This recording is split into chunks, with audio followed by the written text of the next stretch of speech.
Hello everybody, welcome back to the channel. This is MTG Dude, and today we're going to be looking at some of the spoilers and some of the leaks that we've gotten so far from Modern Horizons 3.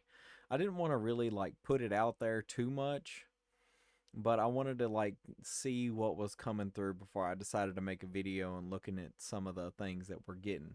So, after looking and, seeing what we've got, and waiting to see get clarification on the ones that we're definitely gonna be seeing. I wanted to go on ahead and make a part one video because this is gonna be probably the one of many because I gotta do all kinds of getting pictures and everything. But if you're not into that, we'll have another daily video, a regular video on Thursday. But without further ado, let's go on ahead and get into the spoilers. Starting off with Ugin's Labyrinth. Now, it does have the old school ability Imprint, where you exile something with it. Whenever it enters the battlefield, you may exile a colorless card with mana value 7 or greater from your hand, which will have to be an Eldrazi or something. And then you can tap to add colorless.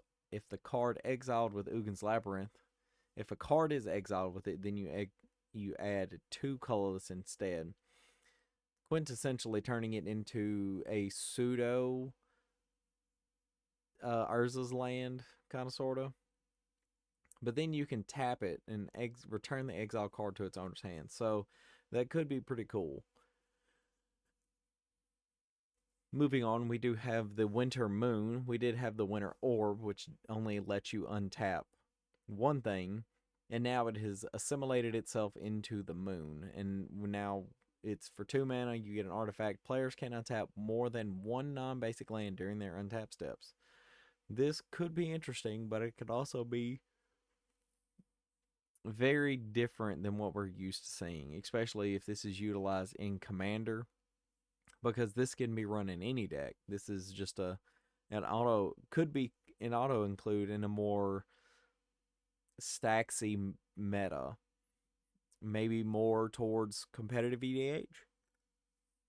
Who's to say? But this will definitely be one of those cards that as soon as it hits print and gets into the player's hands, it's going to be a salty card. Because we do like to play multiple colors, and even if you don't, you still have a multicolored deck somewhere with multicolored lands. So it's going to be interesting to see how expensive this gets and how far it's going to climb up in the salt mines. Going to our third, it's Null Drifter instead of Hull Drifter. It's Null Drifter. For 7 generic, you get a 4/4 Eldrazi Elemental. It's kind of weird to say that just because you don't imagine them mixing. But whenever you cast this spell, draw 2 cards, and it has flying and Annihilator 1. And whenever this creature attacks, it's the Annihilator clause. Defending player sacrifices a permanent. But it also has Evoke for 2 and a blue. And it is a 4/4. So you pay the Evoke cost, which is 2 and a blue. You get to draw 2, and then you sacrifice it. See, to me, I'm not going to lie to you guys, I do have an Eldrazi Commander deck. But, as you may know, it's blue, black, and green. So I'm consistently using the Commander, who is Muldrotha, to get back, these wonderful, wonderful creatures. And Null Drifter, I feel like, is going to be a great include in that deck, not only because it is card advantage, but it is also, it's another body. I mean, it's multifaceted, if you want to say it. Harrogist, the Erupting Nullkite, for 9 generic mana, you get a 6/6 legendary creature, Eldrazi Dragon, but it does have Emerge for 6 and 2 red, and I do find it interesting that they are bringing back some of these older mechanics like Annihilator and Emerge and stuff like that, because Emerge still isn't a very popular mechanic as a lot of people may think. This is one of those mechanics I feel like they're dredging back to try and give it some new light. Maybe even make it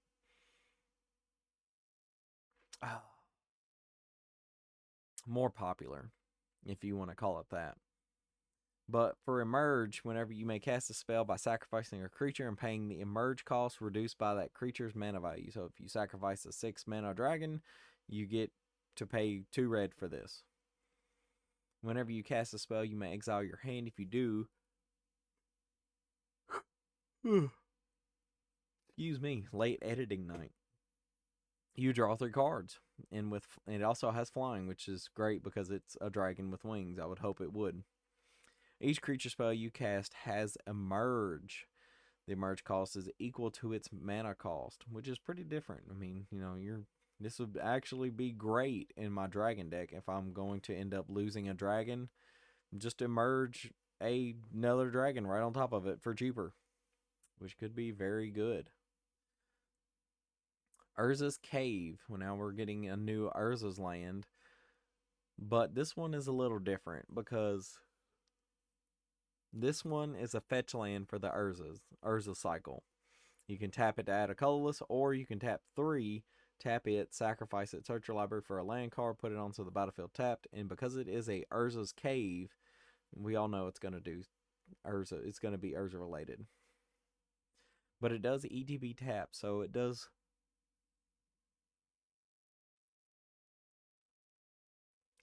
kind of make me question whether or not this card is going to be used well in Modern, or this is just going to be a Commander's. Now this one right here, this is what I was excited for. It that heralds the end for 1 and a colorless, 1 generic mana and a colorless. Colorless spells you cast with mana value 7 or greater cost 1 less to cast, so they're 6 whatevers. Other colorless creatures you control get +1/+1. And I'm not big on Eldrazi art, but this one is gorgeous. I love the art. I love the hedron stalactite that's above its head, whatever it is, the energy, whatever. That is gorgeous. That is cool to me. But this card, it will definitely be seeing some play, definitely in my deck, I know for sure. But it also might be seeing play in decks like Eldrazi Tron, like a number of things, which might even herald a smaller, more aggro with a high, heavy top end Eldrazi deck coming to Modern. Emrakul, the world anew. For 12 generic mana, this is a 12/12. Whenever you cast a spell, gain control of all creatures target player control. So it's a insurrection, or whatever it's called. That one red spell that you gain control of everybody's creatures. And it has flying and protection from spells and from permanents that were cast this turn, which is pretty neat. When Emrakul, the world anew, leaves the battlefield, sacrifice all creatures you control. Oh, this is a blue gimme, and you don't get it back. Oh, that's nasty. Yep, but at least it's all creatures and not all permanents. I feel like if this was all permanents, then this would just be too good. But that's not all. It also has a madness cost, which is 6 generic, 6 colorless mana, which is wild to me. But I mean, it is what it is. If you can find a way to discard this fairly easily, I mean, there's going to be a couple ways coming in Modern Horizon 3. Just to throw it away and then you cast it for 6 colorless, I mean, you kind of deserved it, in my opinion. One of the new ones that we've seen just today was Devourer of Destiny for 5 and 2 colorless. It is a 6/6, and you may reveal this card from your opening hand, so it's kind of like a leyline effect. If you do at the beginning of your first upkeep, look at the top 4 cards of your library. You may put one of those cards back on top of your library and exile the rest. So you get to look at 4, you exile 3, you put one back on top, kind of like anticipate. Whenever you cast a spell, exile target permanent that's 1 or more colors. So this is just an exile for 5 and 2 colorless. Or if you have the It That Heralds, this is a 6-drop exile spell in colorless, which, Eldrazi might need it because they're kind of slow. But with the Urza lands, they're not that slow. Breaker of Creation for 6 and 2 colorless. This is an 8/4. Whenever you cast a spell, you gain 1 life for each colorless permanent you control. This screams my Eldrazi deck. And it has hexproof from each color, so it's amazing. And it also has Annihilator too. Yeah, this one is going to be great because, you just happen to have like 30 spawn tokens. And you're up 30 life now. If you can find a way to I don't usually double the spawns. I'm usually just worried about getting the big creatures out there. Yeah. Null Elemental Blast for 1 colorless mana. One wingding. It's an instant, choose one, counter target multicolored spell or destroy target multicolored permanent, which is wicked. But this does come with a downside if you're playing monocolored decks, playing against monocolored decks a lot in your meta. Then this is probably going to be one of those you kind of flip-flop around on, which, depending on what format you're playing, this could be really good because Modern is stuffed full of multicolored decks like Mill, Domain especially, because, okay, I mean, you can't hit some of the more impressive removal spells, but you can hit some of their creatures.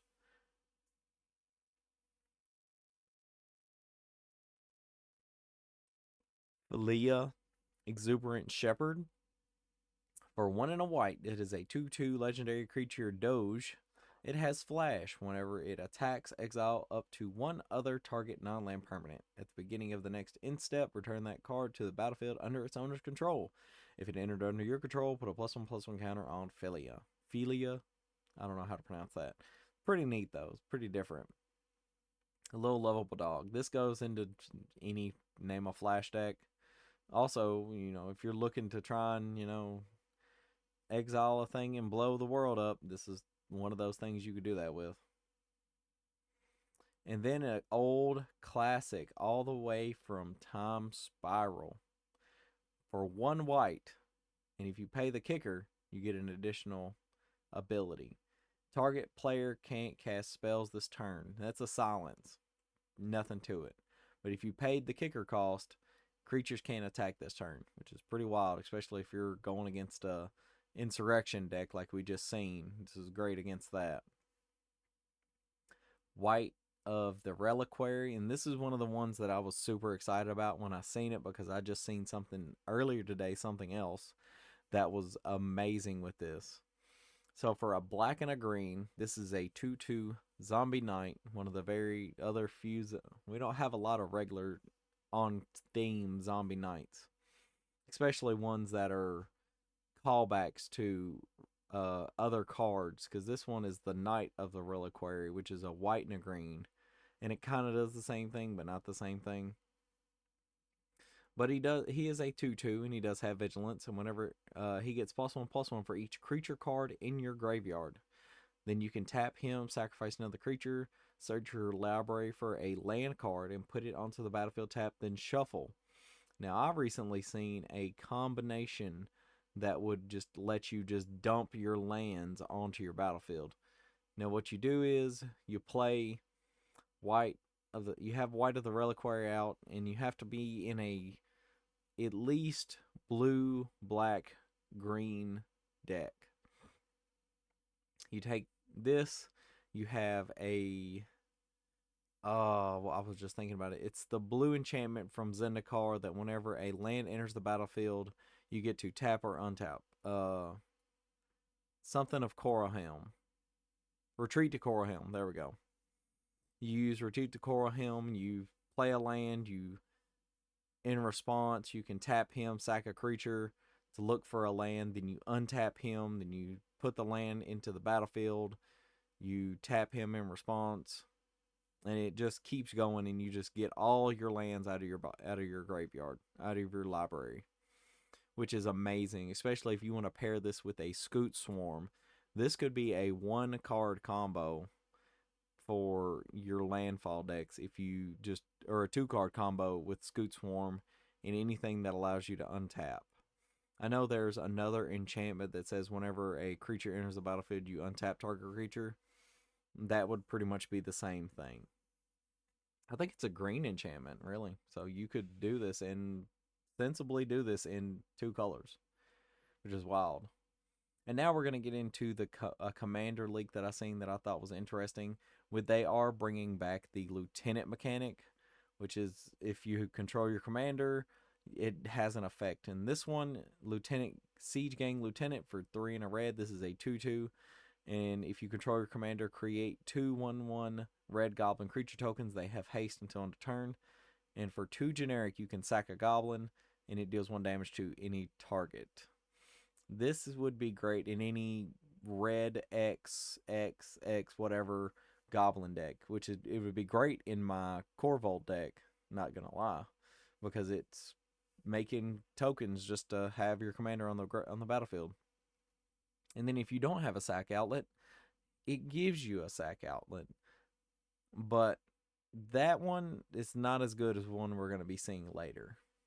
And now we're getting into some of the more leaks than spoilers. So if you're not interested in doing that, you can go on ahead and leave the video. But if you leave, you got to leave a like and a comment. All right, so now we're going to continue on with Harbinger of the Seas. For 1 and 2 blue, this is a 2/2 Merfolk Wizard. This is going to be an expensive rare because it turns all non-basic lands into islands. Yep, we have Blood Moon and now we have Water Moon. It's great. Just great. But that's fine because I do play with a lot of basics in Modern, especially, so it doesn't matter. But this is going to be coming to a commander table near you. So get ready for that because this is not going to be a great time. Especially as soon as they find a way to do a land that turns all your lands, that gives them islands. They become islands in addition to their other types. As soon as they start doing that, we're going to be in trouble. Because High Tide is going to be insanely expensive. Then we have the Spy Master's Vault. Spy Master Vault enters the battlefield tapped unless you control the swamp. This is a regular rare land. You can tap it for a black, or you can add a black and tap it. Target creature you control connives X, where X is the number of creatures that died this turn. You draw X and then discard X. You put a +1/+1 counter on that creature for each non-land card discarded this way. What do I think about this one? It's an untapped land as long as you control swamped. So, not bad. The connive ability, I mean, it could be pretty good if you just recently wiped the board with an indestructible creature. Just saying.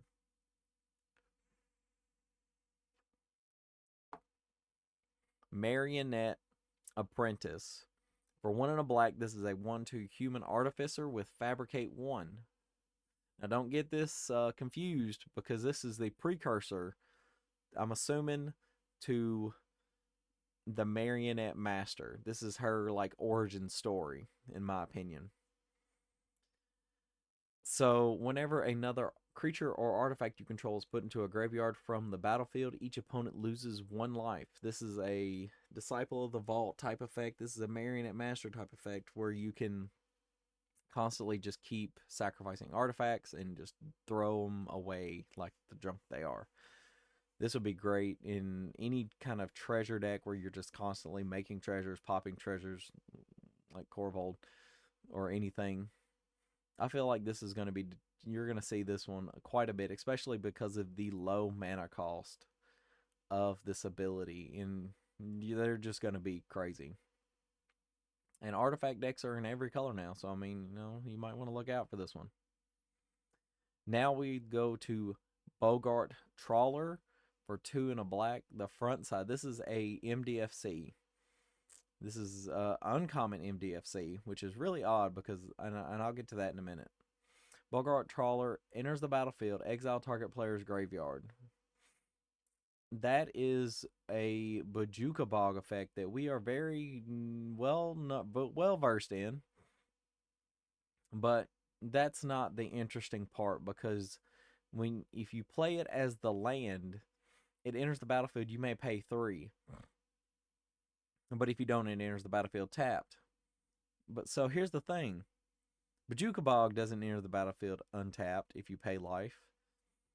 The last cycle that we seen do this was a cycle of rare lands from Zendikar Rising, I believe. And that was wild just in itself because you could play the spell or you could flip it over and pay a bolt yourself for a land. But the only bad side is if you can find if you can't use it, you can use it as a land, but it pains you to use it. But if you don't need the land, you can use the body and you can exile the graveyard. That's especially good for reanimator type decks when you're going up against reanimator type decks, etc., etc. I really feel like this should have, when it flipped, you may exile a card just to have the effect. You know what I'm saying?